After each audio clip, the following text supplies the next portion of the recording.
Tunnel जंग की माहिर फलस्तीनी तंजीम हमास एक अस्करी कुव्वत कैसे बनी और ये असला कहां से हासिल करती है, तो आइए जानते हैं इस वीडियो में।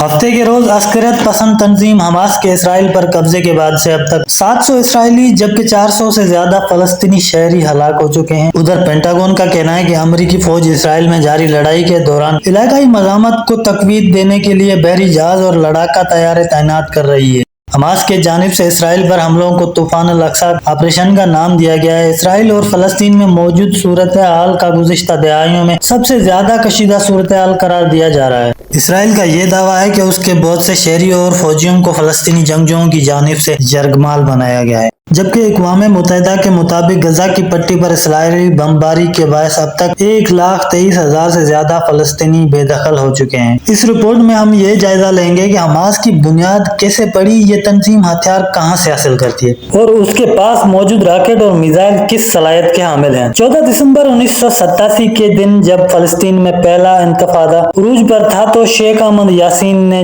चंद अफराद के साथ एक नई मज़ामती तहरीक का ऐलान किया, जैसे बाद में हमास का नाम दिया गया। उससे कबल शेख अहमद यासीन ने एक इंटरव्यू में कहा था कि उन्होंने मज़ामत के लिए एक नई नस्ल को तैयार करने में काफी वक्त सर्फ किया है। शेख अहमद यासीन, जिन्हें कई बरस बाद इसराइल ने शहीद कर दिया था, उस वक्त अधेड़ उम्र और माजूर थे, जिनके ऐलान पर शायद उस वक्त बहुत ज्यादा लोगों ने ध्यान नहीं दिया था। इस तहरीक के कयाम के ऐलान के बाद हमास के अस्करी विंग के बुनियाद रखी गई। ताहम इसराइली फौज के खिलाफ पहला ऑपरेशन 2 साल बाद हुआ, जब 2 इसराइली फौजियों को हलाक किया गया। गजा की पट्टी में 2006 में मुनक्कद होने वाले पहले इंतखाबात से कबल हमास काबिल कदर अस्करी कुव्वत की हामिल नहीं थी। ताहम 2006 के इंतखाबात में हमास ने अस्करियत हासिल की और गजा की पट्टी में हुकूमत कायम करने की पोजीशन में आ गई। अमेरिका और मगरबी ममालिक ने नताइज को मुस्तरद कर दिया और मुतालबा किया कि हमास तशद्दुद को तुर्क करे और इसराइल को तस्लीम करे। चंद माह बाद हमास और फतेह तहरीक के दरमियान झड़पें शुरू हुई। फतेह को बैनुल अक़वामी तौर पर फलस्तीनियों की नुमाइंदा जमायत समझा जाता है। ताहम उन झड़पों के नतीजे में फतेह अराकीन को गजा की पट्टी से बेदखल कर दिया गया और हमास ने गजा का मुकम्मल कंट्रोल हासिल कर लिया।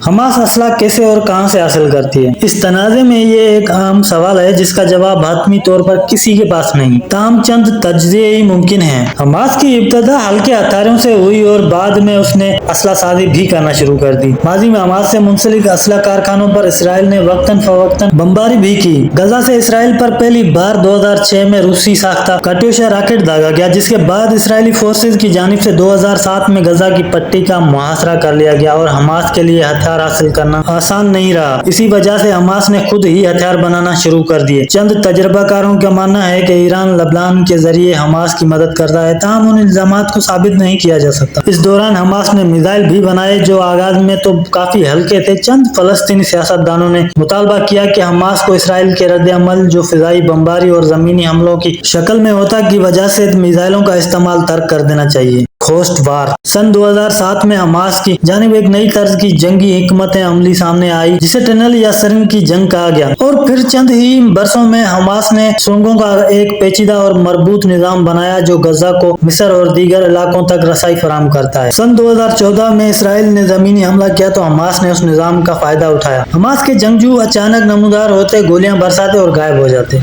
आने वाले बरसों में हमास ने पहले से बेहतर और ताकतवर मिसाइल बनाए जो जुनूबी इसराइल से आगे तल अबीब और हाइफा तक को निशाना बना सकते थे। अब हमास के मिसाइल इसराइल के मरकजी एयरपोर्ट्स तक को निशाना बना सकते हैं। इसराइल को अक्सर पूरे शहर बंद करना पड़े और रिहायशियों को पनाह लेना पड़ती है। उन मिसाइलों की वजह से इसराइल को एक मुआशी दबाव का सामना भी है। हालिया झड़पों के दौरान हमास की एक नई सलाहियत जब ग्लाइडर्स हमले में इस्तेमाल किए गए। हमास के पास मुख्तलिफ नौयत के मिसाइल हैं। ख्याल किया जाता है कि उनमें से चंद सुरंगों के जरिए मिस्र के रास्ते लाए गए थे। ताहम अहम बात यह है कि अब मिसाइल गजा में ही तैयार किए जाते हैं। गजा की पट्टी में अब ये सलाहियत मौजूद है। इसराइली और गैर मुल्की माहिरीन का मानना है कि ईरान ने गजा में मिसाइल इंडस्ट्री को परवान चढ़ाने में मदद की है। हमास के पास मुख्तलिफ फासले तक मार करने वाले मिसाइल कसीम बड़ी तादाद में मौजूद हैं जो 10 किलोमीटर तक दागे जा सकते हैं। अल-कुदस नामी मिसाइल 16 किलोमीटर जबकि गिराड मिसाइल सिस्टम और सेजल मिसाइल 55 किलोमीटर तक दागा जा सकता है। उनके अलावा हमास के पास अब तवील फासले तक मार करने वाले मिसाइल भी मौजूद हैं जिनमें अल फजर 100 किलोमीटर जबकि के चंद मिसाइल 120 से 200 किलोमीटर की रेंज रखते हैं। यानी हमास के पास ऐसे हथियार मौजूद हैं जो यरूशलेम और तल अवीव तक को निशाना भी बना सकते हैं। पहले काटोशिया रॉकेट से नए ड्रोन तक हमास की अस्करी सलाहियत एक आइसबर्ग या बर्फानी तोदे जैसी है, यानी कि जो दिख रहा है उससे कहीं ज्यादा छुपा हुआ है। आपको ये वीडियो पसंद आई हो